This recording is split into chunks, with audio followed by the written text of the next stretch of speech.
एक अज्ञात रामनगर का बाहर में निकल रहा है जो आपके पास खाली जमीन है। हाँ આ વિડિયો તમારા સુધી પહોંચ્યો હોય તો આ વિડિયો પૂરો જોઈ લેજો. ખરેખર ભાઈ તમારી લાખો રૂપિયાની ભેંસ બચી જશે. આજે જે આ ભેંસના સાથે થયું, ભાઈ આ માલિકે લાખો રૂપિયાની ભેંસ ગુમાવી દીધી. ખરેખર આખા ગામના લોકો ભેગા થઈ ગયા અને જે મોટી ઘટના બની છે એટલા માટે જ કહું છું કે વિડીયો પૂરો સાંભળજો. તો ચાલો દર્શક મિત્રો, આપણે આજના આ વિડીયોની શરૂઆત કરીએ. હવે આ ભાઈ ભેંસ એટલું બધું તોફાન કરવા લાગી કે આ ભેંસને મોટા ઝાડ વડે બાંધવામાં આવી.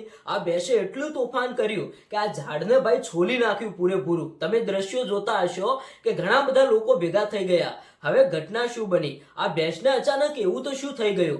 ભાઈ આવી ભૂલ તમે ક્યારેય ન કરતા, કારણ કે આ ભેંસ સાથે જે થયું ને એ ભાઈ તમારી ભેંસ સાથે ન થાય. આપણે લાખો રૂપિયા ખર્ચીને ગાય લાવતા હોય, ભેંસ લાવતા હોય અથવા તો કોઈ પણ પ્રાણી લાવતા હોઈએ છીએ અને ભાઈ જો કદાચ આપણે એક નાનકડી ભૂલ કરી બેસીએ ને ભાઈ, એ લાખો રૂપિયાનું પ્રાણી આપણા હાથમાંથી જતું રહેતું હોય છે. હવે એવી કંઈક ઘટના અત્યારે હાલ સામે આવી છે. આ ભેંસને ભાઈ થોડા ટાઈમ પહેલા ગામડાની અંદર આપણે ભાઈ ઘેટા બકરા, ભેંસો, ગાયો જેવી રીતે આપણે ખેતરોની અંદર ચરવા મૂકતા હોઈએ છીએ, એવી રીતે આ ભાઈની ભેંસ ખેતરની અંદર ચરવા ગઈ હતી અને અચાનક કોઈ હડકાયું કૂતરું આ ભેંસને કરડી જાય છે, અથવા તો કોઈ નોર્મલ કૂતરું પણ કરડ્યું હોય છે. એટલે કે માલિકનું કહેવું એવું છે કે થોડા ટાઈમ પહેલા એક કૂતરું કરડ્યું હતું, પણ ભાઈએ તાત્કાલિક સારવાર ન કરાવી અને સમય વીતતો ગયો અને ભેંસના શરીરની અંદર ભાઈ હડકવાના લક્ષણો જોવા મળ્યા, એટલે કે રેબિસના લક્ષણો જોવા મળ્યા. આ ભેંસ એટલું બધું તોફાન કરવા લાગી કે તમે વિચાર કરો કે આખા ગામના લોકો ભેગા થયા. ઘણી બધી મહેનતથી આ ભેંસને પકડીને ઝાડ વડે બાંધવામાં આવી, છતાંય આ ભેંસ ઘણું બધું તોફાન કરવા લાગી. પછી ભાઈ ડોક્ટરને ફોન કરવામાં આવ્યો, ડોક્ટર આવ્યા, પણ ભાઈ સમય ઘણો બધો વીતી ગયો હતો.